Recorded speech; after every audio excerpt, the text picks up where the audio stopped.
ভাতে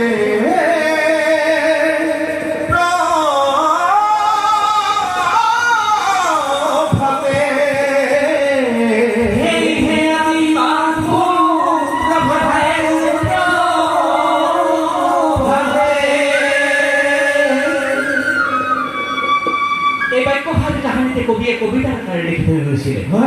কবিয়ে লিখেছিলেন সুন্দর আরাধনা জীবনের খেল এই মূলটুকু হালকত করি আমি বোঝাই যাও ভুল সুন্দর আরাধনা জীবনের খেল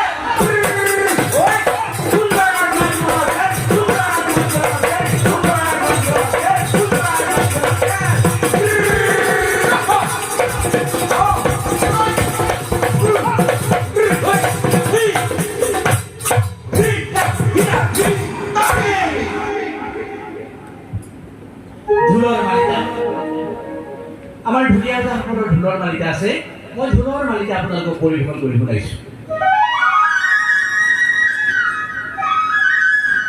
ঢোলৰ মালিকা বিলাক কেনেকৈ শুনকচোন হয় হয় ঢোলৰ মালিকা কৃষ্ণ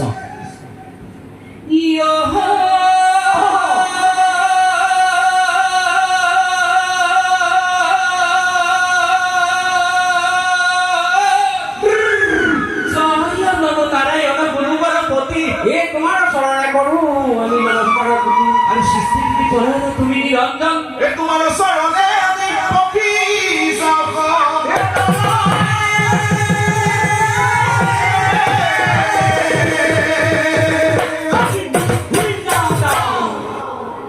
যুগৰ পৰিৱৰ্তন হ'ল হয় হয় যুগৰ পৰিৱৰ্তনৰ লগে লগে মানুহৰ মনৰ সলনি হ'ল হয় হয় কৃষ্টি সংস্কৃতি সলনি হ'ল আমি ঢোলৰ মালিকাৰ কিছু সলনি ঘটাইছো হয় হয় 21 শতিকাৰ যুগৰ অকমান ঢোলৰ মালিকা আপোনালোকৰ মাজলৈ প্ৰস্তুত কৰি দিয়ে আনিছো আৰু 21 শতিকাৰ যুগৰ ঢোলৰ মালিকাবিলাক কেনেকৈ শুনকচোন হয় 21 শতিকাৰ যুগৰ ঢোলৰ মালিকা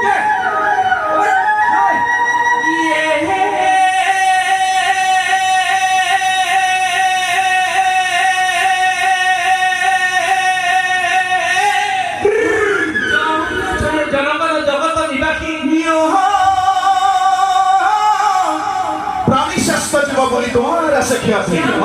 তুমি এসা সর্বস্থানে দিয়া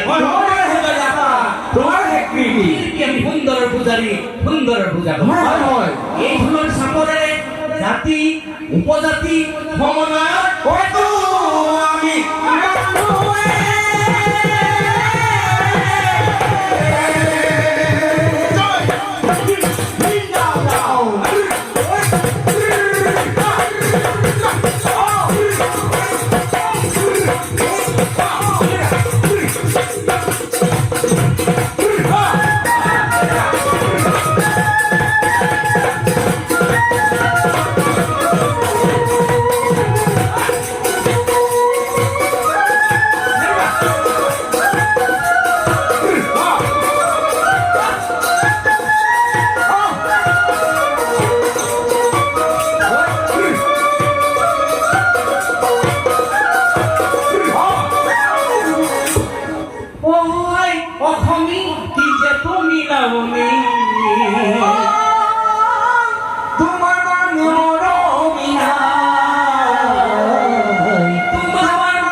আমি অসমৰ সন্তান ভুল হল অসমৰ জাতীয় বাদ্য জাতীয় কৃষ্টি এটা জাতিৰ আত্মপৰিচয় হল নিজৰ ভাষা কৃষ্টি সংস্কৃতি এটা জাতিৰ আত্মপৰিচয় হয় সত্য ৰাইজ আমি যদি নিজৰ ভাষা নাজানো আমি যদি নিজৰ কৃষ্টিক নাজানো আমাৰ আত্মপৰিচয় থাকিব জানো আমি অসমীয়া জাতি সদায় অসমীয়াৰ সংজ্ঞা বিচাৰি ঘূৰো কিন্তু মই ভাবো এই ভাষা কৃষ্টি সংস্কৃতি হল আমাৰ আত্মপৰিচয় আৰু এইবিলাকৰ মাজেদি চাগে আজি আমি আত্মপৰিচয়টো বিচাৰি পাম হয় সেইকাৰণে মই মাজে মাজে গাওঁ ঐ অসমী কি যে তুমি নাওনি তোমাৰ মৰমীয়া তোমাৰ মৰমীয়া কিন্তু কি হৈছে আজি অজ্ঞান আন্ধাৰে আমাক বেৰি ধৰে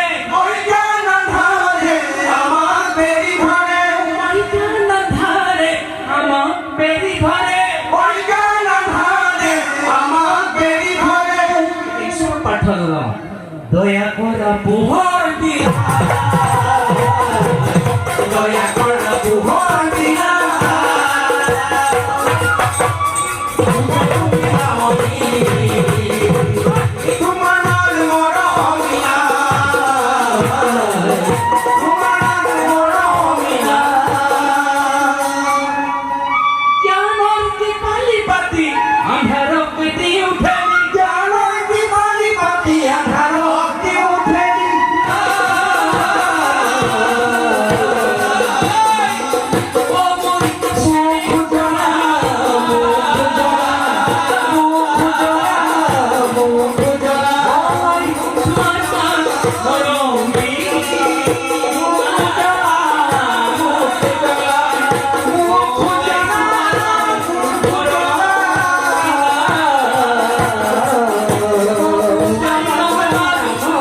মুখ জ্বলা